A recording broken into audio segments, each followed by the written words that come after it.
Hello.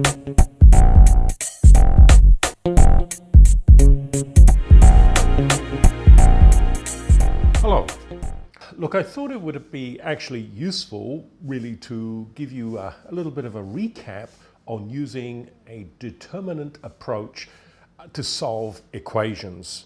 Now, in this particular case, we want to actually solve for x and we want to solve for y. All right? And what we're going to use, as well as determinants, is we're going to use Cramer's rule. Okay? All right. So, first of all, we're going to define our determinant d as being equal to, and what we're doing is we're going to take the coefficients here. So we're going to take the 4 and the 9, the 2 and the 5. This is a second order determinant. So we'll put this in our determinant. We'll have a 4, we'll have a 9, we'll have a 2, and we'll have a 5. Okay? All right. So that is our determinant for this part of our two equations. That is equal to, well, this would be, we're going to expand this out. So this is 4 times 5. So that's 4 times 5 minus 9 times 2. So that's 9 times 2.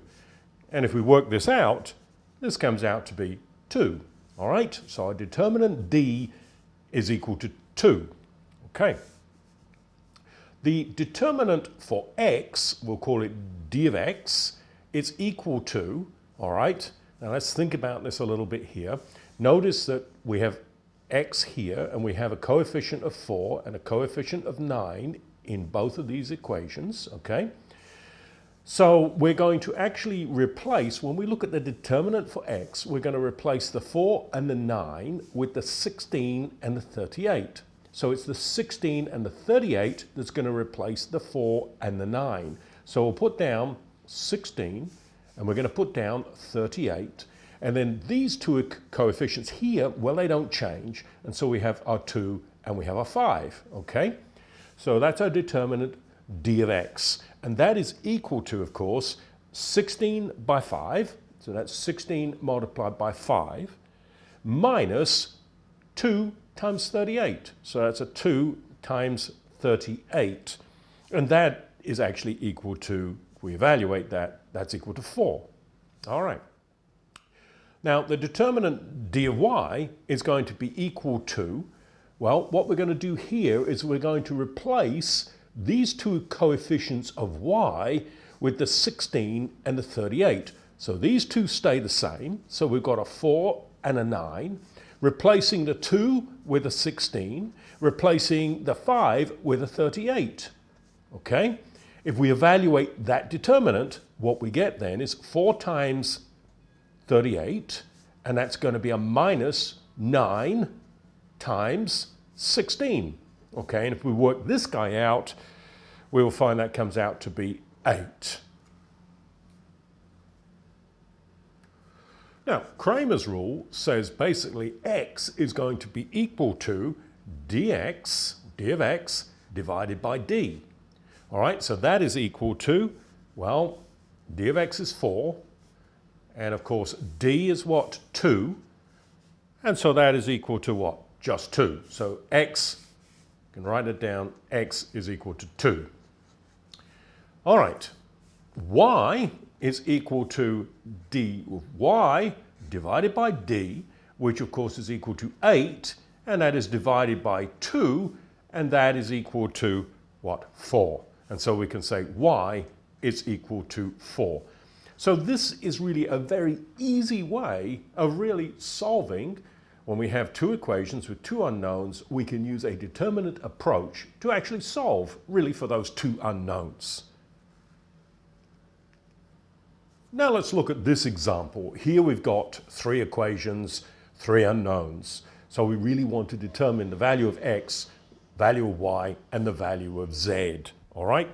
So look, our determinant d then is basically equal to just the coefficients of the x's and the y's and the z's. And so we can write this down as being what? Well, we've got a 4, a 3, a 5. We've got a 2, a 5, a minus 3, and then we've got a 1 We've got a what? Minus 2, and we've got a plus 2. All right? So that's our determinant D. We can then say d of x is equal to what? Well, d of x, we're going to basically replace the coefficients of x over here with these values right here. All right? So basically, the 4 is going to be replaced with the minus 2. The 3 is, of course, the 27. And the 5 is the minus 33. This remains the same. So that's a 2. That's a 5. That's a minus 3. This is a 1, a minus 2, and a plus 2. Okay, so that's d of x. All right. What about d of y? D of y. Well, what do you think that's going to be? Yep. Basically, we're going to take these values here and replace the y coefficients with these values. All right, so these remain the same, these remain the same. So let's do this. So that's a 4, we've got a 3, we've got a 5. The y coefficients gets replaced with what? The minus 2, 27, and the minus 33. And then these remain the same, so we've got a 1, a minus 2, and a plus 2, okay? So that is d of y. Well, what about d of z? D of z is equal to what? Well, once again, it's the coefficients of z that get replaced by these values here. So this stays the same, so we've got a 4, a 3, a 5, and then we've got a what? 2, we've got a 5, we've got a minus 3. All right, then we're going to replace this 1 with a minus 2. This is replaced with 27. And this guy here is replaced with a minus 33. Okay? All right, we're going to expand this determinant. This is the determinant D. We're going to expand this either by a row or a column. Now, in this particular case, I'm going to choose to actually expand by this row over here. Now, look, there is a little rule, and it's our little rule of expansion here, and I'm just going to, you'll see how this comes into play in just a moment.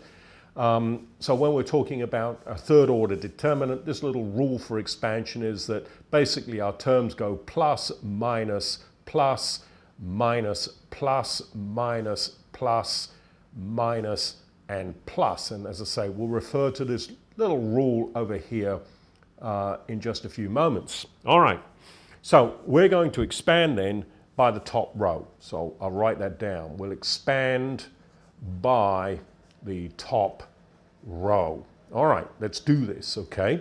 So what we're going to do is we're going to expand by the top row. We're going to take the 4 over here. So let's write that down. Our determinant D is equal to, all right, we're going to put a 4 here. Okay, we're going to open up now a second order determinant. And what is that second order determinant? We're expanding then by, we've got the 4 there, and we're starting with the 4.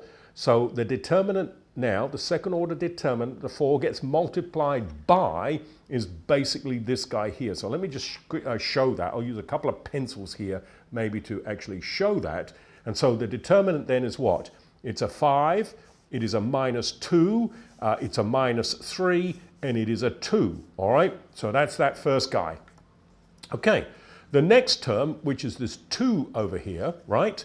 Notice I'm going to use this little rule here as I basically sum these components together. So this becomes what? A minus. So I'll put a minus here. I'll take that 2. There is my 2. Here is going to be my second order determinant. Now, basically, what do I want sitting here? Well, let's think about it. The 2 blocks that column, and then you can imagine basically that the 2 is blocking that row. What are we left with? We're left basically with this 3. So I'm going to put that in. That's a 3. We're left with a minus 2 sitting here. We've got a 5 sitting over here, and we've got a 2 sitting over here. All right. Then we're going to go to this guy over here. Notice that's a plus, so I'll put the plus there. That is a 1. I'm going to put the 1, and then here is my second order determinant. So what am I blocking? I'm blocking this, and really I'm blocking this guy over here. I'm left with this here, am I not? Which is what? It's a 3, it's a 5, it's a 5, and it's a minus 3, okay? All right, now I think we're really in a position, are we not, to basically evaluate each of these terms. And so we can really say then that our determinant D is equal to 4. I'm going to open up another bracket here. What have I got? I got 5 times 2, haven't I? So let me write that down. It's 5 times 2. And then what have I got here? That's a minus, and it is what? 3 times 2. That's a minus times a minus, which gives me a plus, doesn't it? And so I can say that is really a 3 multiplied by a 2. I'm going to close that bracket. Then what do I have? I have a minus 2 sitting here. Open up a bracket. I've got 3 times 2 again. So that's 3 times 2. And that's a minus, isn't it? What have I got here? A 5 times a minus 2. Well, look, let me capture that. It's 5 times. I'll put the minus 2 sitting here like so that we don't get confused. All right, that's that guy. Then what's left? Plus a 1. Then I've got to really expand this out. That's a 3 times, open up the bracket, that's a 3 times a 3, which is a 9, isn't it? So that's a 3 times a minus 3, and then that's what? Minus 5 times 5. So that's a 5 times a 5, and I'm going to close that bracket. Okay, so my determinant then is equal to what?